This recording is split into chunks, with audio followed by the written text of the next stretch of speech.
कुछ ही हफ्तों में मोगुलामा कटाई शुरू कर सकती हैं। फसल की सेहत के लिए खरपतवार हटाते रहना भी ज़रूरी है। 4 साल पहले एक स्थानीय पहल की मदद से उन्होंने करीब 5 एकड़ ज़मीन लीज पर ली। मैं 15 से 25 किस्में उगा रही थी। मुझे अच्छा लगा, बच्चे पढ़ सके, इसके लिए खेती से जुड़ी रही।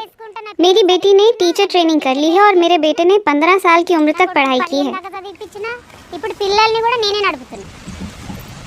और लोगों की तरह वो महामारी से विचलित नहीं हुई।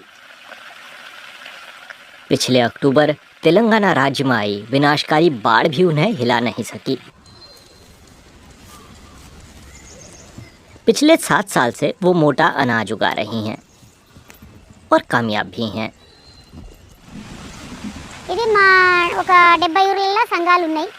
नुकसान उन्हीं का हुआ जो खाने की फसल छोड़कर कुछ और उगाने लगे।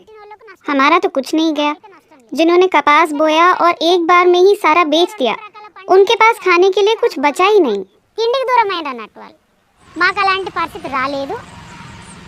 मोगुलामा जैसी किसान हाशिए पर रखी गई हैं। एक तो औरत और जात भी नीची। लेकिन मोगुलामा ने इस सांचे को तोड़ दिया। उन्होंने खुद तय किया कि क्या उगाना है। ज़मीन भी अपनी, भारतीय समाज के बनाए मानकों से दूर। दक्कन डेवलपमेंट सोसाइटी की बदौलत ये संभव हो पाया। मोगुलामा उसकी मेंबर हैं। 1980 के मध्य में बनाए संगठन जैविक सामुदायिक खेती के लिए औरतों को संगम यानी समूह बनाने के लिए प्रेरित करता है। अंतर्राष्ट्रीय फंडिंग संस्थाओं और सरकार से वित्तीय मदद मिलती है।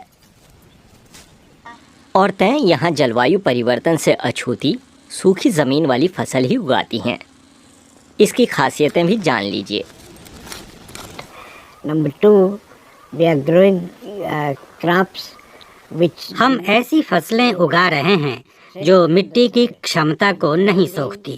heavy कुपोषण का खतरा नहीं है क्योंकि मोटा अनाज है, our crops इसलिए बहुत पौष्टिक है। highly nutritious crops, all of them. लोग आसानी से खरीद सकते हैं, सस्ता है।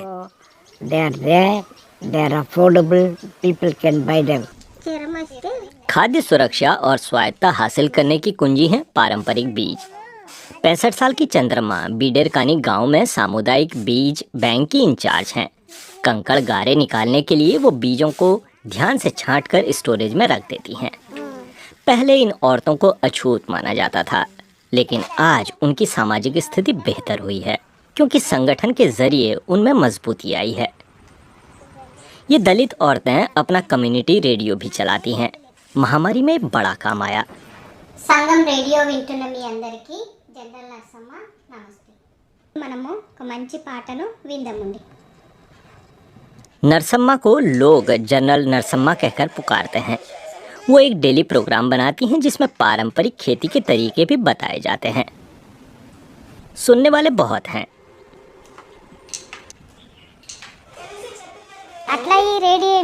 हमने युवाओं को विभिन्न फसलों के बारे में शिक्षित करने के लिए रेडियो शुरू किया।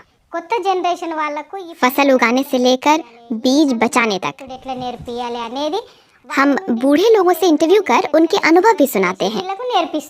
लॉकडाउन में बाजार बंद हुए तो संगारेड्डी जिले की मोगुलम्मा और अन्य किसान औरतें भूखी नहीं रही, बल्कि उन्होंने दूसरों की भी मदद की। हम सबके घरों में खाना रखा था। हर गांव से हमने अनाज जमा किया, पैक किया और बांटा। गर्भवती महिलाओं. और नवजात बच्चों की माओ को मोटे अनाज का पौष्टिक पानी भी मिला।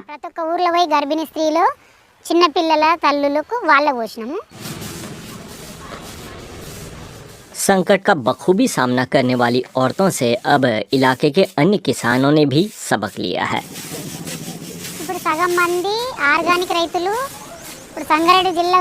70 गाँवों में आधे किसान हमारी तरह जैविक खेती कर रहे हैं और कम्युनिटी का हिस्सा हैं।